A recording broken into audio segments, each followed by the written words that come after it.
And then if the kid's old enough, ask them. I mean, my kids will say that I asked them, but I probably would have made them do it anyway.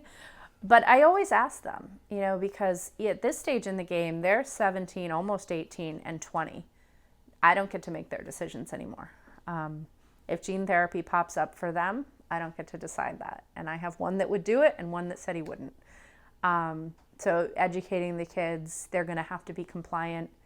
So you've got to know if they're going to be able to do it or not. This is important.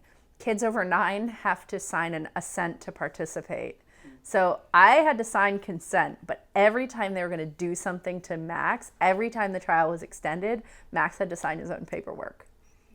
Talk about sweating and bribery. And if at any point he said no, stop, during any procedure, they had to stop. He was considered an autonomous human being. In no other context. My 20-year-old, still not autonomous human being. They're still looking at my financials for college. But for a clinical trial, he has to sign before every surgery. Wow. And say, yep, I consent to this. I think I presented to the boys that there was this thing that we were going to do. And then I sort of went backwards from there and said, this is going to happen. How do you feel? Do you have any questions? Do you, what are you going to say when they ask to take a piece of your muscle? Do you understand why they need to take a piece of your muscle? But I think to the extent that you can be honest with your kids too, my kids knew they were terminal.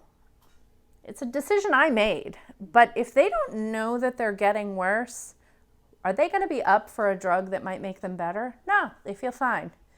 If they know, well, Max watched his brother stop walking. He really didn't want that to happen. It ended up happening anyway.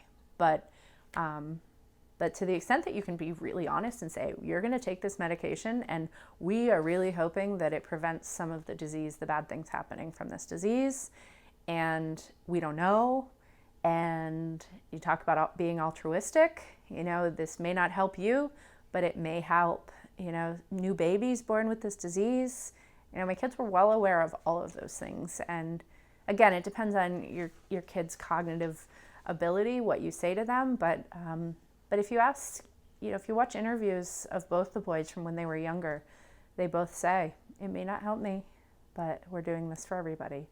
And if you really believe it, you have to believe in it. You can't be wishy-washy. If you really believe it,